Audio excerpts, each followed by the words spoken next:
যখন পুলিশের এরকম একটা বড় ব্যারিকেড দিয়েছিল কয়েকশো পুলিশের, তা আমাদের চেষ্টা ছিল যে আজকে যদি আমরা এখান থেকে আসলে এই পুলিশের ব্যারিকেড ভেঙে সামনে এগিয়ে যেতে না পারি, তাহলে হয়তো আমাদের আন্দোলনটি এখানেই থেমে যাবে, কিংবা প্রশাসন তখন আমাদের উপরে আরও চেপে বসবে।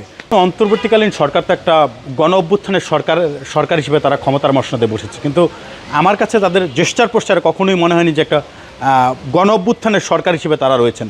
বর্তমান যে এনসিপি, তারা আসলে জুলাইকে সর্বোচ্চ ব্যবহার করেছে তাদের পলিটিক্যাল এস্টাবলিশমেন্টের জন্য। জুলাই ঘটেছিল মূলত একটা বৈষম্যহীন বাংলাদেশ বিনির্মাণের লক্ষ্যে। তো আক্ষরিক অর্থে আসলে জুলাইয়ের 2 বছর হতে চললো, আমরা কিন্তু সেই যে জুলাইয়ের যে আকাঙ্ক্ষা, অর্থাৎ একটা বৈষম্যহীন সমাজ ব্যবস্থা বিনির্মাণ, সেটি আমরা করতে পারিনি। এবং বিগত দিনে যারা ক্ষমতায় ছিলেন তারাও আসলে সেটি করতে গিয়েও তারা পারেননি। এবং তাদের আমরা যে একটা বৈপ্লবিক সরকারের যে জেস্টার পোস্টার থাকে, বিশেষ করে যে অন্তর্বর্তীকালীন সরকার ছিলেন, তাদের কাছে আমাদের যে ম্যান্ডেট ছিল, আমাদের যে প্রত্যাশা ছিল, তারা আমাদেরকে পুরোপুরি হতাশ করেছেন।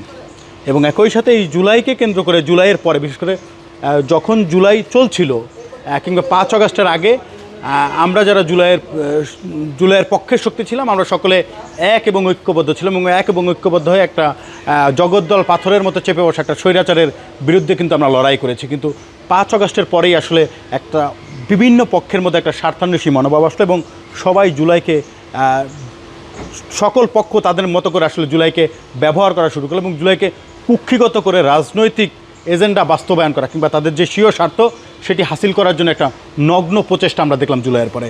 এবং সেটি একেবারে প্রত্যেকটি রাজনৈতিক দলই করেছে। বিশেষ করে জুলাইয়ের যে অন্যতম স্টেক হোল্ডার, আমরা যাদেরকে বর্তমানে বলি যে বর্তমান যে এনসিপি, তারা আসলে জুলাইকে সর্বোচ্চ ব্যবহার করেছে তাদের পলিটিক্যাল এস্টাবলিশমেন্টের জন্য। কিন্তু আমরা ভেবেছিলাম এই যে যারা জুলাইয়ের অন্যতম স্টেক হোল্ডার যারা রয়েছেন, তারা এটিকে জনগণের স্বার্থে ব্যবহার করবেন, রাষ্ট্রের কল্যাণে ব্যবহার করবেন। সেটি না করে তারা নিজেদের স্বার্থ হাসিলের জন্য এবং নিজেদের পলিটিক্যাল এস্টাবলিশমেন্টের জন্য তারা জুলাইকে ব্যবহার করেছেন এবং জুলাইকে কুক্ষিগত করে। এবং আমরা দেখেছি যে জুলাইকে ব্যবহার করে অনেক রাজনৈতিক দল মাস্টার মাইন্ড কিংবা যে বিভিন্ন ধরনের কিন্তু টার্মও নিয়ে আসছে। আমার মনে হয় যে জুলাইকে যারা কুক্ষিগত করেছে, এই জুলাইকে কুক্ষিগত করার মাধ্যমে বিভিন্ন পক্ষ এই বাংলাদেশের মানুষের সাথে, আপামর ছাত্র জনতার সাথে এক প্রকার প্রতারণা করেছে। আমরা যারা বিভিন্ন রাজনৈতিক ছাত্র সংগঠন করে অনেক আগ থেকেই কিন্তু আমাদের এই আন্দোলন সংগ্রাম করার কিন্তু প্র্যাকটিস রয়েছে। তো এবং যেমন জুলাইয়ের একেবারে প্রথম দিন থেকেই কিন্তু এই আন্দোলনের সাথে আমি ওতপ্রোতভাবে জড়িত।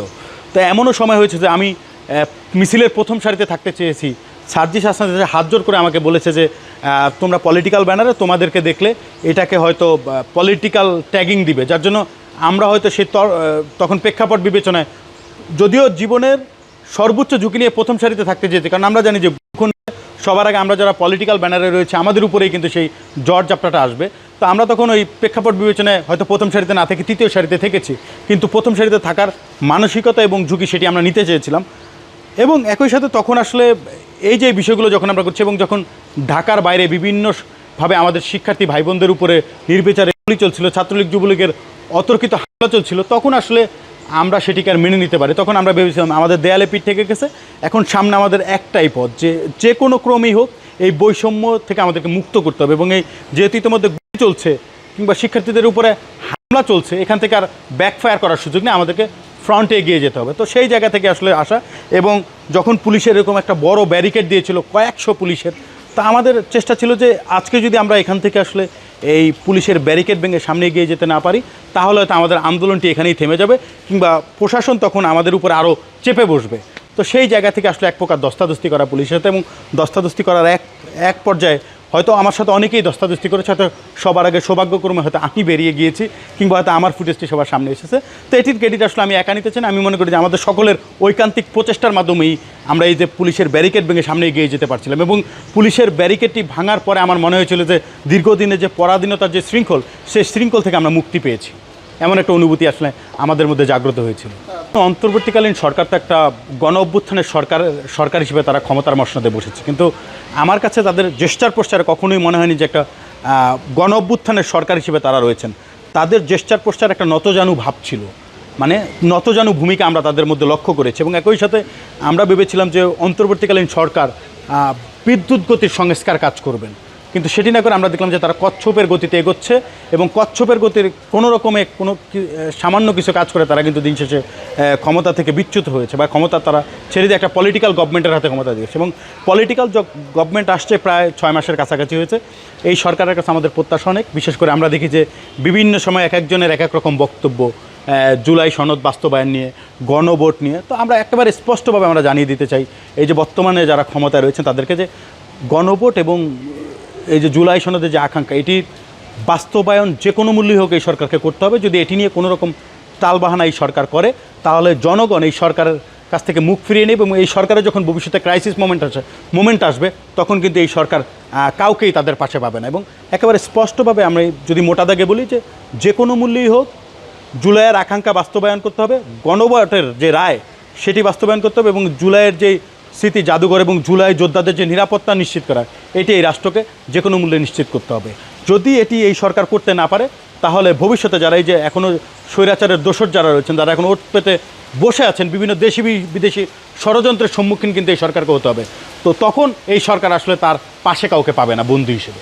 মেহের আফরোজ শাওন না, শুধু এরকম আরও অসংখ্য শিল্পী রয়েছে যারা শিল্পীর কাজ হচ্ছে জাতির বিবেককে জাগ্রত করা, কিন্তু আমরা দেখি যে তারা জাতির বিবেককে জাগ্রত না করে তারা একটি নির্দিষ্ট গোষ্ঠীকে সুবিধা দেয় এবং নির্দিষ্ট একটা গোষ্ঠীর মানে পক্ষে অবস্থান তাদের আমরা বিগত দিনেও দেখেছি। তো সেটি থেকে তারা এখনও বেরোতে পারেনি। আমার মনে হয় যে এই মেহের আফরোজ শাওনরা শিল্পের যে মানে যে আসল যে দর্শন বা তাদের যে আসল যে প্রক্রিয়া বা কাজ যেটি তারা করার কথা সেটির থেকে বেরিয়ে আসছেন এবং তারা আমার মনে হয় যে এই যে শৈল্পিক যে কার্যক্রম সেগুলোকে তারা আসলে নষ্ট করছেন এবং শিল্পীর যে মান, গুণগত মান থাকার কথা সেটিকে তারা আমার মনে হয় যে দিন দিন ধূলিসাৎ করে দিচ্ছেন তাদের এ ধরনের ভূমিকার কারণে।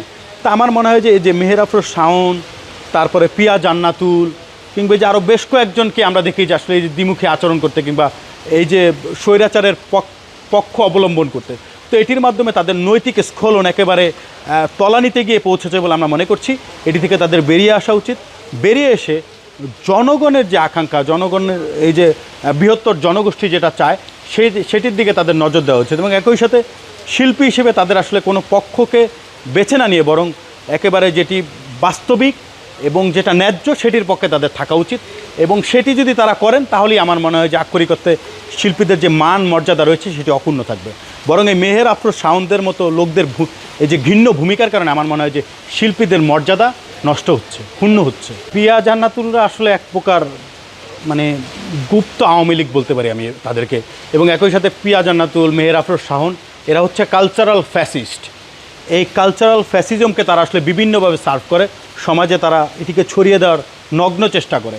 তো সেই জায়গা থেকে আপনি তো জুলাই আগস্টের কথা বলেন, তার আগে 2018 সালে যখনই যে নওশোবার উপরে যখন বর্বরচিত হামলা হলো, তাকে নির্যাতন করা হলো, তখন এই পিয়া জান্নাতুল কোথায় ছিলেন?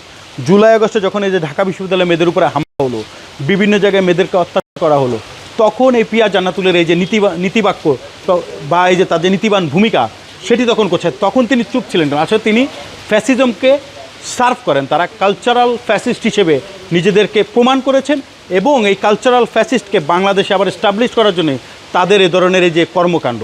সুতরাং আমরা একেবারে স্পষ্টভাবে বলতে চাই তাদের এ ধরনের ভিন্ন কর্মকাণ্ডকে আমরা এক চুল পরিমাণ প্রশ্রয় দিব না, বরং তাদের এ ধরনের ভূমিকা যদি ভবিষ্যতে আরও অব্যাহত রাখতে চান তাহলে এদেশের জনগণ তাদেরকে কিন্তু ঘৃণাভরে প্রত্যাখ্যান করবে এবং তাদের বিরুদ্ধে কিন্তু সোচ্চার হবে। এই সরকার তো জনগণের ভোটে নির্বাচিত একটা সরকার, তো এই সরকারের কাছে আমাদের অনেক বেশি প্রত্যাশা রয়েছে এবং এই সরকারের অনেক ম্যান্ডেটও রয়েছে এবং এই সরকার একটা ক্রাইসিস মোমেন্টে রাষ্ট্রের দায়িত্ব নিয়েছেন। তো এই সরকারের বর্তমান জেস্টার পোস্টার যতটুকু দেখছি, বিশেষ করে প্রধানমন্ত্রী তারেক রহমানের, সেটি আমাদের কাছে পজিটিভ মনে হয়েছে, ইতিবাচক মনে হয়েছে এবং আমরা বিশ্বাস করি যে তিনি এই ইতিবাচক ধারাটা অব্যাহত রাখবেন।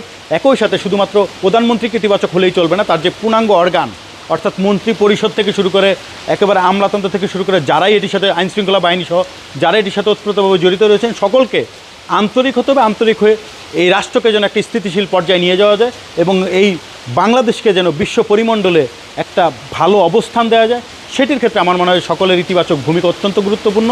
এবং একই সাথে জুলাইকে যেন কোনো পক্ষ কুক্ষিগত করতে না পারে কিংবা জুলাইয়ের ক্রেডিট নিয়ে যেন কেউ রাজনীতি করতে না পারে এবং একই সাথে জুলাইয়ের চেতনা বিক্রি করে যেন কেউ তার কোনো ধরনের এস্টাবলিশমেন্ট যেন কারো না হয়, সেটির ব্যাপারে এই সরকারকে সজাগ দৃষ্টি রাখতে হবে এবং একই সাথে জুলাই যোদ্ধাদের নিরাপত্তা থেকে শুরু করে জুলাইয়ের আকাঙ্ক্ষা বাস্তবায়ন বাস্তবায়ন করা এই সরকারের অন্যতম ম্যান্ডেট হওয়া উচিত বলে আমি মনে করি। ধন্যবাদ।